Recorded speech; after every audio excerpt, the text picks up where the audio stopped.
Menuju pertumbuhan pribadi yang lebih bijaksana, belajarlah dari 10 hal ini. Setiap manusia pasti pernah mengalami hal pahit, meski hanya sekali dalam hidup. Hal pahit yang membekas biasanya berdampak pada kehidupan masa depan selanjutnya. Cara menyikapi hal pahit yang didapat pun manusia punya berbagai usaha untuk kelangsungannya. Ada 10 hal pahit yang harus kamu terima dalam hidup, meskipun bertubi-tubi harus kamu hadapi. Dilansir dari kanal YouTube Inti Evolusi, Kamis 7 Maret 2024, 10 hal pahit harus kamu hadapi dalam hidup, menuju pertumbuhan pribadi yang lebih bijaksana. Tonton terus video channel Belajar Bijaksana ini sampai tuntas agar kamu mengerti cara menyikapinya. Agar channel ini terus berkembang, klik tombol subscribe, like dan share ke sosial media kamu. Pernahkah kamu merasa bahwa setiap pukulan hidup membawa kita pada sebuah kebijaksanaan baru? Bagaimana kita dapat melihat poin-poin pahit dalam hidup sebagai guru yang tak terduga? Membimbing kita menuju pertumbuhan pribadi yang lebih baik. Inilah 10 hal pahit yang harus kamu hadapi dalam hidup. Yang pertama, penolakan. Selanjutnya, kita akan membahas bagaimana menyikapi penolakan yang kita terima dalam hidup. Setiap orang yang menerima penolakan tentu menjadi hal yang sangat menyakitkan. Bahkan membuat hati terasa hancur. Namun pertentangan bahwa setiap penolakan membawa kita lebih dekat dengan apa yang seharusnya menjadi bagian dari kehidupan.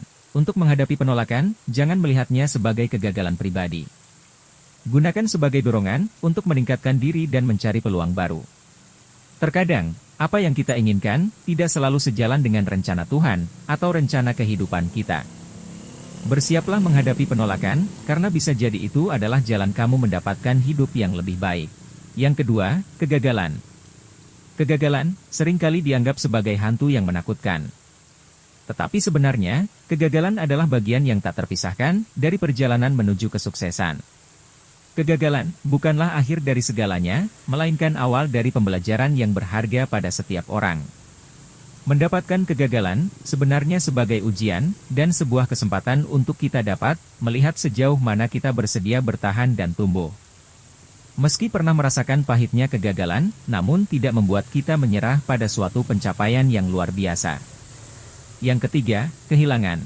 Ketika mengalami kehilangan, tentu terasa pahit sekali, namun kehilangan memberi kita waktu untuk berduka dan menghadapi perasaan tersebut. Dalam kesedihan, kita bisa menemukan kekuatan untuk tumbuh. Dan percakapan bahwa setiap kehilangan membawa pelajaran hidup yang berharga dan membentuk karakter. Yang keempat, pengkhianatan. Sekarang mari kita menghadapi kenyataan yang sulit, yaitu dikhianati. Meskipun pengungkapannya bisa menjadi batu loncatan untuk membangun kepercayaan diri dan menghargai hubungan. Sejatinya pengkhianatan terjadi ketika seseorang yang kita percayai tidak memenuhi harapan atau malah melanggar kepercayaan kita. Hal ini bisa melibatkan teman keluarga atau bahkan pasangan hidup. Tidak peduli bagaimana kisah pengabdian setiap orang, yang terpenting adalah bagaimana seseorang bangkit setelahnya. Yang kelima, terkekang. Selanjutnya, mari kita eksplorasi tentang perasaan hidup terkekang. Terkadang kita merasa terkekang dan sulit menjalani hidup. Namun ada nilai positif dari perasaan hidup terkekang ini. Kamu bisa lebih kreatif akan dirimu sendiri, semangat mencari cara bagaimana keluar dari perasaan terkekang tersebut. Yang keenam, sulit mendapat kebebasan. Perlu diketahui bahwa kebebasan bukan hanya tentang situasi fisik, tetapi juga tentang mentalitas dan cara kita dalam menanggapi tantangan hidup. Dalam setiap batasan kita bisa menemukan peluang untuk berkembang. Yang ketujuh, ketidakadilan. Sekarang mari kita bahas tentang ketidakadilan hidup. Terkadang, membawa kita pada situasi yang tidak adil, sehingga menciptakan kekesalan tersendiri. Ketidakadilan yang membawa perubahan positif adalah jika merasa ketidakadilan pada ketidakadilan, jangan gunakan suara Anda untuk menyuarakan kebenaran. Dan membangun kesadaran tentang ketidaksetaraan serta berpartisipasilah dalam upaya menciptakan perubahan positif di masyarakat. Ingatlah bahwa satu orang punya potensi besar untuk mengubah dunia, dan ketidakadilan dapat menjadi pendorong untuk menciptakan dunia yang lebih adil bagi semua. Yang kedelapan, miskin. Selanjutnya mari kita bahas poin keadaan miskin. Meskipun miskin secara finansial dapat menjadi ujian yang sulit, kita dapat menemukan nilai-nilai kehidupan yang lebih dari keadaan miskin, bukan hanya sebatas kekurangan materi, tetapi juga dapat membentuk karakter. serta mengajarkan kita menghargai nilai-nilai sederhana yang seringkali terlupa. Yang kesembilan, ketidakpastian. Selanjutnya mari kita bahas mengenai topiknya. Ketidakpastian inilah yang dapat mendorong menemukan keberanian untuk melangkah maju dan meraih masa depan yang lebih baik.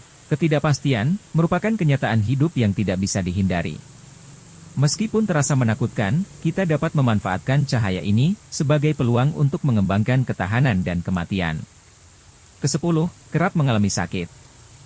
Sakit merupakan suatu kondisi yang sangat sulit. Karena ketika kita sakit akan menunda segala pekerjaan. Namun pelajaran dari datangnya sakit pada diri kita adalah akan semakin semangat dalam memperbaiki hidup, ataupun semangat dalam menjaga kesehatan. Tentu efek dari sakit akan menimbulkan rasa tidak akan merasakan sakit lagi. Sakit tidak hanya terjadi pada fisik namun juga pada mental. Perlu adanya pembelajaran bagaimana menyikapi sakit agar tidak terulang kedua kali. Itulah kenapa, untuk memiliki sikap bijaksana tak semudah yang dibayangkan. Karena harus melewati tahapan yang begitu sulit untuk menuju pertumbuhan pribadi yang lebih bijaksana. Karena seseorang setidaknya harus melewati 10 poin yang penting harus dihadapi. Di balik poin penting tersebut, ada hikmah yang harus dipahami, diresapi untuk membentuk kepribadian bijaksana. Tetap ikuti channel Belajar Bijaksana dengan cara klik tombol subscribe, like dan bagikan ke sosial media. Terima kasih.